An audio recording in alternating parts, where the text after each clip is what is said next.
We're continuing in our study of the apocalyptic prophecies of Daniel, of Jesus Christ, and of John in the Revelation. And all of these prophecies come to us courtesy of God the Father, God Almighty, highest and holy, who shows us the future and gives us the interpretation of what He has shown us so that we can understand and know what the future holds for us and know what we need to, what our response needs to be when we see these things occur. Now, He didn't predict. He actually knew it was going on, correct? That's what I said. Well, that's, I just want to make that point. God reveals the future. He does not predict the future. And by the way, that is one way to tell the difference between which God is giving you a true prophet and a false prophet. True prophet and a false prophet. Although a false prophet can have a certain amount of accuracy and a certain amount of ability to mimic miracles and signs and wonders. I think about the time when Moses was standing before Pharaoh telling him that God had spoken to him from a burning bush. And Pharaoh, of course, was not impressed. And so Moses took his rod, his staff, threw it down on the floor. Immediately it became a serpent. The magicians in Pharaoh's palace took their staffs, threw them to the floor, and they all turned into serpents. Do you think that God turned the staffs of the magicians into serpents, just as He did to Moses' staff? One wouldn't think so. But it happened. But it happened, yes.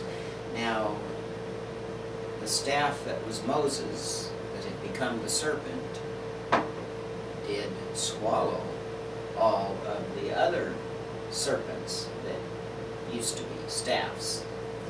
And the significance there, I don't think needs to be explained or expanded upon. And then we have the 10 plagues in Egypt.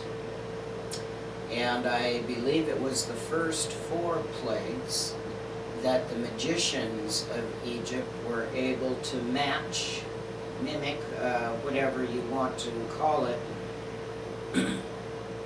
So what I am trying to say is that just because someone has the ability to perform a miracle or bring about judgments, supernatural in appearance, does not mean that they are doing it with God. They may claim to be doing it with God, with the power of the true God. But in fact, they may be doing it with the power of the false God, who is a very powerful supernatural being. And we know in the end time, when we get into the book of Revelation and we discuss the beast that will appear out of the earth, causes great signs and wonders, fire to come out of heaven, and also breathe life into an inanimate image so that it comes to life and speaks. Into a real idol, something that has been manufactured. Yeah. Which brings me to the point that you cannot base your decision upon supernatural occurrences. Because supernatural occurrences can come from both sides of this great conflict. You know, I've heard that God would not allow Satan to deceive us in that manner. I mean, I've heard this from lots of different people. When I've said, you know, our first priority, our first job is to see to it that we're not deceived. And they say, well, God would never let me be deceived. Okay. This is a very dangerous concept, even In belief, in yes. belief. Even, you know, I was going to say, even if it's true, the fact, it isn't true, but even if it was, it would be dangerous, because what if that statement was false? You see, that, Well, you that's put very Satan interesting. at an advantage when you believe that God has given you special protection. I offer the account of Jesus with his disciples during the whole time of his ministry. And is there any record anywhere that the disciples understood and demonstrated that they understood what Jesus was talking about, what his message was, and so on? I mean, yes, Jesus did say, and now you understand, right at the end he told them that, but I see afterwards, if the disciples understood and could perform in the way that Jesus did while he was on earth here, walking with them and teaching them and teaching the people of Israel, why didn't they follow in his footsteps, so to speak, after he went back to the Father? And what I would expect is that there would be this tremendous evangelistic effort that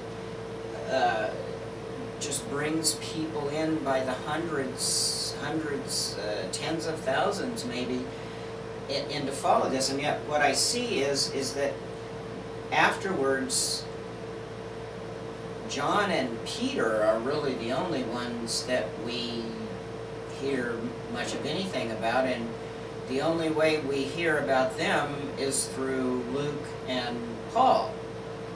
which gives us a fairly skewed version of that. Very. In fact, they're always talked about as being inferior to any other apostleship that is going on at making that time. itself known. In matter of fact, you mentioned that the disciples didn't know what was going on. John the Baptist didn't even know what was going on, and you would have expected John the Baptist to have had. Well, he knew what was going on, but his expectations were life road, right. and the reality was death road. And that's what I was going to start out today with. Jesus, the experience that Jesus had and what he did just prior to his leaving the temple for the last time.